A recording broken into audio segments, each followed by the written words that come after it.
नमस्कार, खबरें अब तक में आपका स्वागत है। मैं हूं आपके साथ पवन शर्मा।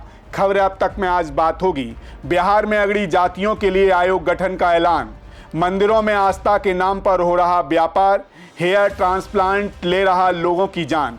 साथ ही अंत में आपसे एक और खास मुद्दे पर करेंगे चर्चा, लेकिन इससे पहले आइए नजर डालते हैं इस वक्त की हेडलाइंस पर। पहलगांव हमले में मारे गए शुभम द्विवेदी के परिवार से मिले पीएम मोदी, कानपुर एयरपोर्ट पर की मुलाकात। बिहार चुनाव से पहले सीएम नीतीश का बड़ा दांव, अगड़ी जातियों के लिए बनाया आयोग। पीएम मोदी ने कानपुर में दी 47,000 करोड़ की सौगात, मेट्रो ट्रेन को दिखाई हरी झंडी। ऑपरेशन सिंदूर के जरिए दुश्मनों को उनकी भाषा में जवाब दिया गया, बोले सीएम योगी। हरियाणा सीएम ऑफिस को उड़ाने की धमकी, जांच में जुटी पुलिस। जवाब देने का तरीका वक्त सेना तय करेगी, कानपुर में बोले पीएम मोदी। फिर कांपी पाकिस्तान की धरती, 4.2 तीव्रता का आया भूकंप। अंकिता भंडारी हत्याकांड के तीनों दोषियों को उम्र कैद, 50-50 हजार का लगा जुर्माना। सोने की कीमत में फिर आई भारी गिरावट, 693 रुपए प्रति 10 ग्राम सस्ता हुआ गोल्ड। शेयर बाजार लाल निशान पर हुआ बंद, सेंसेक्स 182 अंक टूटा, निफ्टी 24,800 से नीचे। तो चलिए शुरू करते हैं खबरों का सिलसिला और बात करते हैं अपनी पहली खबर के बारे में। बिहार में इस साल के अंत में विधानसभा चुनाव होने वाले हैं, जिसको लेकर सभी सियासी दल अभी से अपनी अपनी रणनीति बनाने में लग गए हैं। बिहार चुनाव के लिए तारीखों का अभी ऐलान नहीं हुआ, लेकिन सूबे में सियासी सूरज चढ़ने लगा है। इसी बीच प्रदेश की नीतीश कुमार ने आज एक बड़ा ऐलान कर दिया है। जी हां, चुनाव के बीच नीतीश बाबू ने एक बड़ा दांव खेला है, जिसमें विपक्षियों को झटका लग सकता है। आपको बता दें, मुख्यमंत्री नीतीश कुमार ने अगड़ी जातियों के विकास के लिए राज्य में एक आयोग बनाने की घोषणा की है। इसे उच्च जाति आयोग का नाम दिया गया है। इस आयोग का अध्यक्ष भारतीय जनता पार्टी के नेता महाचंद्र प्रसाद सिंह को बनाया गया है, जबकि उपाध्यक्ष जनता दल यूनाइटेड के मुख्य प्रवक्ता राजीव रंजन को बनाया गया है। इस आयोग का कार्यकाल 3 साल का होगा। गौरतलब है कि बिहार में नीतीश कुमार ने इससे पहले 2011 में भी सवर्ण आयोग बनाया था, लेकिन वह आयोग बाद में निष्क्रिय हो गया। इस बार फिर से इसे सक्रिय कर सवर्ण वर्ग के हितों की रक्षा के लिए ठोस प्रयास किए जाने की उम्मीद है। कहा जा रहा है ये फैसला सवर्ण वर्ग की राजनीतिक भागीदारी और उनकी समस्याओं को उजागर करने की कोशिश है, जिससे आने वाले चुनाव में इस वर्ग के वोटों को अपने पाले में किया जा सके। आगे आपको कुछ और बताएं, इससे पहले आप ये भी जान लीजिए कि बिहार में जातीय समीकरण आखिर है क्या, वहाँ कितने सवर्ण और कितने अन्य जातियों के वोटर हैं। आपको बता दें, जातीय जनगणना के मुताबिक बिहार की कुल जनसंख्या 13,07,25,310 है। बिहार सरकार की सूची में 215 जातियां हैं। सवर्ण 18%, पिछड़ा 27%, अति पिछड़ा 36%, दलित 19%, ब्राह्मण 6%, आदिवासी 1% हैं। दरअसल 2010 का विधानसभा चुनाव ही सवर्ण आरक्षण के नाम पर लड़ा गया था। लालू यादव ने सवर्ण आरक्षण का मुद्दा उठाया था, बदले में नीतीश कुमार ने भी सुर में सुर मिला दिया। नीतीश दोबारा सत्ता में आए, 2011 में सवर्ण आयोग का गठन किया गया। 27 जनवरी 2011 को कैबिनेट ने सवर्ण आयोग बनाने की मंजूरी दी।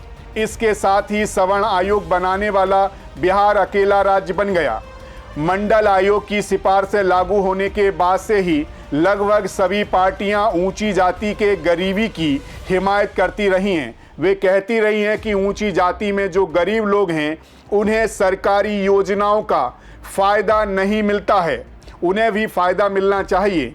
वहीं सवर्ण आयोग ने जो सिफारिशें की थी, उसमें कुछ मांगें शामिल थीं, जैसे सालाना 1.5 लाख से कम कमाने वाले सवर्ण कहलाएं, गरीब सवर्णों को सभी कल्याणकारी योजनाएं दी जाएं, गरीब सवर्णों के बच्चों को छात्रवृत्ति दी जाए, पुश्तैदी धंधे की कम हो रही जरूरतों का आकलन करना।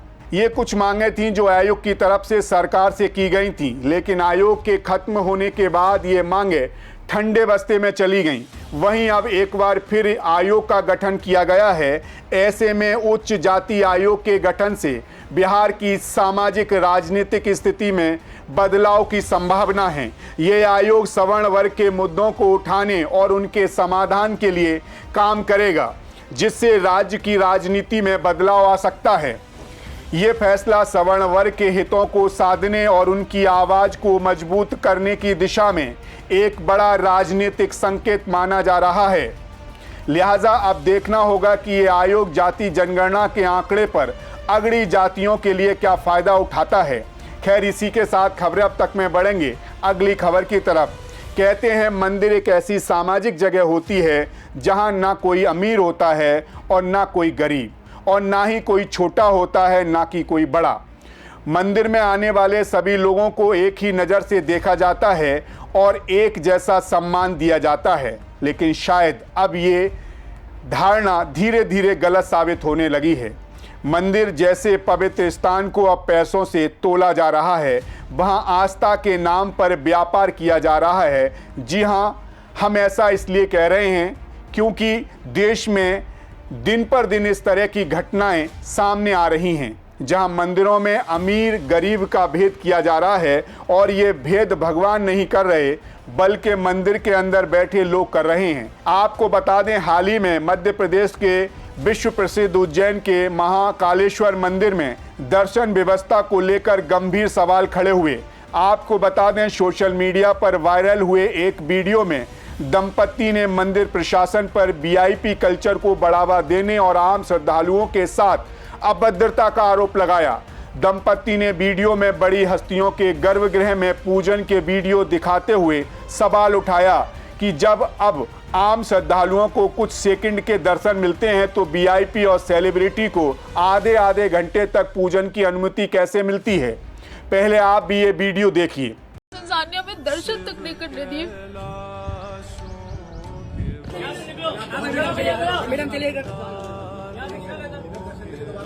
हेलो गाइज, मैं हूं नैना और मैं और मेरे husband all India bike ride कर रहे हैं। हमारी राइड की डेट 30 में हम पहुंचे महाकाल मंदिर। सुबह 5:30 बजे से लाइन में लगने के बाद 7:30 बजे हमारा नंबर आता है। मेरे हाथ में फोन देखकर एक फीमेल सिक्योरिटी गार्ड मेरे ऊपर चिल्लाने लग जाती है। मैंने उनसे कहा कि मैं फोन यूज नहीं कर रही हूँ। हमारी बात के बीच में ये मेल सिक्योरिटी गार्ड आता है और मेरे ऊपर चिल्लाना शुरू कर देता है। मेरे हस्बैंड ने कहा कि आप बदतमीजी करेंगे तो मैं शूट करूंगा, क्योंकि हमारी लाइन के आगे वीआईपी लाइन में जो थे वो भी शूट कर रहे थे, तो फिर रूल्स तो सबके लिए सेम होने चाहिए ना। सिर्फ इतनी सी बात पे हमें मंदिर से निकालकर कंट्रोल रूम ले जाया जाता है, जैसे कि हम लोग कोई क्रिमिनल्स हैं। और वहाँ पर हमसे पहला क्वेश्चन किया जाता है, क्या आप वीआईपी टिकट्स लेकर आए हैं? अब मेरे कुछ सवाल हैं। जब मंदिर प्रांगण में फोन्स और कैमरा अलाउड नहीं है तो सिक्योरिटी ने हमारी चेकिंग पहले क्यों नहीं की? और ये सेलिब्रिटीज जो सिर्फ दिखावे और पीआर के लिए मंदिर में आते हैं और इनके वीडियोस वायरल होते हैं, उस समय सिक्योरिटी के बारे में क्यों नहीं सोचा जाता है? महाकाल, जिन्हें हम पशुपति नाथ भी कहते हैं, जिन्होंने पशु और इंसानों में भेद नहीं किया, उनके मंदिर में ये कौन डिसाइड करेगा कि महाकाल के दर्शन किसे करने चाहिए और किसे नहीं? किसे 2 मिनट मिलना चाहिए और किसे आधे घंटे तक ढोंग करने के लिए भी अलाउ किया जाना चाहिए? मेरे हस्बैंड के वीडियो पे इतने सारे व्यूज इस बात का सबूत है कि ये सिर्फ मेरा सवाल नहीं, हर भक्त का सवाल है कि कब तक धर्म के नाम पर धंधा चलाते रहेंगे ये लोग। हालांकि जनता के साथ साथ हमारा भी सरकार और प्रशासन से ये सवाल है कि जब आम जनता को मंदिर में फोन ले जाना और वहां फोटो खींचना मना होता है, तो फिर वीआईपी को कैसे मंदिर के अंदर फोन ले जाने की अनुमति मिलती है? वीआईपी को आधे आधे घंटे तक पूजन की अनुमति कैसे मिलती है? वहीं दूसरी तरफ मंदिर में मोबाइल प्रतिबंध होने के कारण श्रद्धालुओं को उन्हें काउंटर पर जमा करना पड़ता है। लेकिन इस व्यवस्था की धीमी गति श्रद्धालुओं के लिए परेशानी का सबब बन गई है। उन्हें घंटों लाइन में लगना पड़ता है। वहीं मंदिर की सुरक्षा व्यवस्था, खासकर महिलाओं की सुरक्षा जांच को लेकर गंभीर सवाल खड़े हो रहे हैं। उनकी चेकिंग खुले स्थान पर ही की जा रही है, जबकि पुरुषों और महिलाओं की लाइनें अलग अलग होनी चाहिए। महिलाओं के लिए अलग जांच केबिन नहीं है। वहीं अब तो दर्शन करने के लिए भी रसीद कटवानी पड़ती है, यानी कि आप जितना ज़्यादा पैसा देंगे उतनी जल्दी आपको भगवान के दर्शन मिलेंगे। अब रसीदधारी श्रद्धालुओं के लिए अलग लाइन की व्यवस्था कर दी गई है। इससे आम श्रद्धालुओं में भेदभाव की भावना जन्म ले रही है और वे इसका विरोध कर रहे हैं।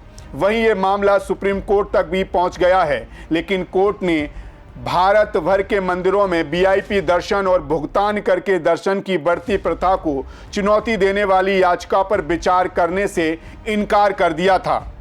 जाहिर है इस तरह से आम आदमी का हक छीना जा रहा है। कम से कम मंदिरों को तो प्रशासन को छोड़ देना चाहिए। जब भगवान अमीर गरीब का भेद नहीं करते तो मंदिर समिति को किसने हक दिया कि वो इस तरह के आस्था के नाम पर व्यापार करे। ऐसे में सरकार को मंदिरों एवं धार्मिक स्थलों से वीआईपी संस्कृति को समाप्त करने के लिए कोई ठोस कदम उठाना चाहिए। खैर, इसी के साथ खबरें अब तक में बढ़ेंगे अगली खबर की तरफ। आज के समय में बालों का झड़ना, टूटना, गंजापन एक आम समस्या बन चुकी है, जिसे दूर करने के लिए लोग हेयर ट्रांसप्लांट का विकल्प अपना रहे हैं। हालांकि ये प्रक्रिया तब तक सुरक्षित नहीं मानी जा सकती जब तक इसे सही तरीके से उचित जांच और एक्सपर्ट की देखरेख में न किया जाए, वरना लोगों की जान को भी खतरा हो सकता है। ऐसा ही कुछ हुआ उत्तर प्रदेश के कानपुर में, जहां हेयर ट्रांसप्लांट कराने के बाद 2 इंजीनियर्स की मौत हो गई। इस खबर के सामने आने के बाद हेयर ट्रांसप्लांट को लेकर कई बड़े सवाल खड़े हुए हैं। न केवल डॉक्टर की योग्यता पर सवाल उठ रहे हैं, बल्कि उनकी डिग्री को लेकर भी संदेह गहराता जा रहा है। जिस क्लिनिक में ये प्रक्रिया हुई वहां अब ताले लटक रहे हैं। हालांकि 2 इंजीनियरों की जान लेने की आरोपी महिला डॉक्टर अनुष्का गिरफ्तार हो चुकी हैं। कोर्ट ने 14 दिन के लिए न्यायिक हिरासत में उन्हें भेज दिया है। आपको बता दें, डॉक्टर अनुष्का तिवारी का कल्याणपुर में एम्पायर नाम से क्लिनिक है। वहां 15 मार्च 2025 को हेयर ट्रांसप्लांट के दौरान इंजीनियर सुनीत दुबे की मौत हो गई। मामला सुर्खियों में तब आया जब विनीत दुबे की पत्नी ने सीएम पोर्टल पर शिकायत दर्ज कराई। पुलिस एक्टिव हुई और 9 मई को डॉक्टर अनुष्का के खिलाफ रावतपुर थाने में एफआईआर दर्ज हुई, जिसके बाद डॉक्टर अनुष्का फरार हो गईं। इसी बीच फर्रुखाबाद के इंजीनियर मयंक कटियार की भी मौत का मामला सामने आया। ट्रांसप्लांट के कुछ ही घंटों के बाद दोनों की तबीयत बिगड़ गई थी। दोनों का चेहरा सूज गया था और 24 घंटे में दोनों इंजीनियरों ने अपनी दम तोड़ दी। इसके बाद अनुष्का और उनका पति सौरभ त्रिपाठी क्लिनिक बंद करके फरार हो गए। वहीं इस घटना के बाद डॉक्टर की डिग्री पर भी सवाल उठने लगे। जांच में पता चला कि डॉक्टर डेंटिस्ट थी, उसके पास हेयर ट्रांसप्लांट की कोई डिग्री नहीं थी। ऐसे में आपको ये जानना जरूरी है कि आखिर कौन सा डॉक्टर हेयर ट्रांसप्लांट कर सकता है। साथ ही इसके लिए डॉक्टर के पास कौन कौन सी डिग्री और ट्रेनिंग होनी जरूरी है, तो आपको इसके बारे में बता देते हैं। हेयर ट्रांसप्लांट इस फील्ड का एक्सपर्ट कर सकता है। डॉक्टर के पास MBBS की डिग्री होनी चाहिए।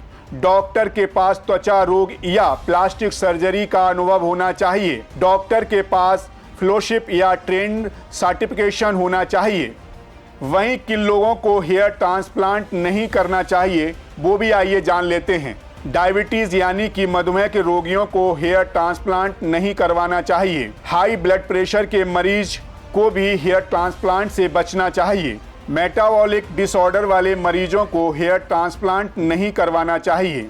एलर्जी की दवा लेने वाले मरीजों को भी हेयर ट्रांसप्लांट नहीं करवाना चाहिए। इसीलिए हमारी आप सभी दर्शकों से सलाह है कि अगर आप भी हेयर ट्रांसप्लांट करवाने की सोच रहे हैं तो सबसे पहले एक अच्छे और अनुभवी हेयर ट्रांसप्लांट सर्जन से संपर्क करें। उनकी योग्यता, अनुभव और पिछले मरीजों के रिव्यू को वेरीफाइड करें। इसके बाद अपनी हेल्थ कंडीशन के बारे में डॉक्टर को पूरी जानकारी दें। किसी भी बीमारी या दवाइयों के बारे में छिपाएं नहीं, क्योंकि इससे आपकी सर्जरी पर असर पड़ सकता है। ये भी जरूर पूछें कि आपके केस में हेयर ट्रांसप्लांट की कौन सी टेक्निक बेहतर रहेगी। इन सभी बातों का ध्यान रखकर ही आगे कोई कदम उठाएं। खैर, जाते जाते आपको एक और अहम मुद्दे से रूबरू कराते हैं। 2022 में उत्तराखंड के बहुचर्चित अंकिता भंडारी हत्याकांड ने पूरे देश को हिलाकर रख दिया था। एक 19 साल की लड़की की सिर्फ इसलिए बेरहमी से हत्या कर दी गई थी क्योंकि उसने अपने जिस्म का सौदा करने से इनकार कर दिया था। ये मामला कोर्ट में करीब 3 साल तक चला और आज कोर्ट ने बड़ा फैसला सुनाते हुए इस मामले के 3 दोषियों को उम्र कैद की सजा सुनाई और 50-50 हजार का जुर्माना लगाया। 3 साल पुराने इस केस में उत्तराखंड ही नहीं, पूरे देश की नजरें कोर्ट के इस फैसले का इंतजार कर रही थीं। सुनवाई के दौरान सुरक्षा के मद्देनजर कोर्ट परिसर के 200 मीटर के दायरे को पुलिस ने सील कर दिया था। इलाके में भारी पुलिस बल तैनात था। आपको बता दें, ऋषिकेश के एक रिजॉर्ट में रिसेप्शनिस्ट के रूप में काम करने वाली 19 वर्षीय अंकिता की सितंबर 2022 में रिजॉर्ट संचालक पुलकित आर्य ने अपने 2 अन्य कर्मचारियों के साथ कथित तौर पर चीला नहर में धक्का देकर हत्या कर दी थी। वो भी इसलिए क्योंकि रिजॉर्ट में एक वीआईपी अतिथि को एक्स्ट्रा सर्विस देने से अंकिता ने साफ मना कर दिया था और इसी के चलते उसकी हत्या कर दी गई, जिसमें भारतीय जनता पार्टी के पूर्व नेता का बेटा भी शामिल था। वहीं आज कोर्ट का फैसला आने के बाद अंकिता भंडारी के माता पिता काफी खुश दिखे। उनकी बेटी को आज इंसाफ जो मिला था, लेकिन अंकिता अपनी परिवार की आर्थिक तंगी और अपने सपनों को पूरा नहीं कर सकी। वो अपने परिवार को आर्थिक तंगी से बाहर निकालना चाहती थी, साथ ही अपने आगे की पढ़ाई पूरा करना चाहती थी, लेकिन अंकिता के सभी सपने अधूरे रह गए। वो अपने माता पिता को बस रोता हुआ छोड़ गई। खैर, आपकी इस मुद्दे पर क्या राय है, हमें कमेंट करके जरूर बताइएगा। कल फिर आपसे मुलाकात होगी, तब तक आप बने रहिए सी न्यूज़ भारत के साथ। हर खबर आपके साथ, आपके हाथ।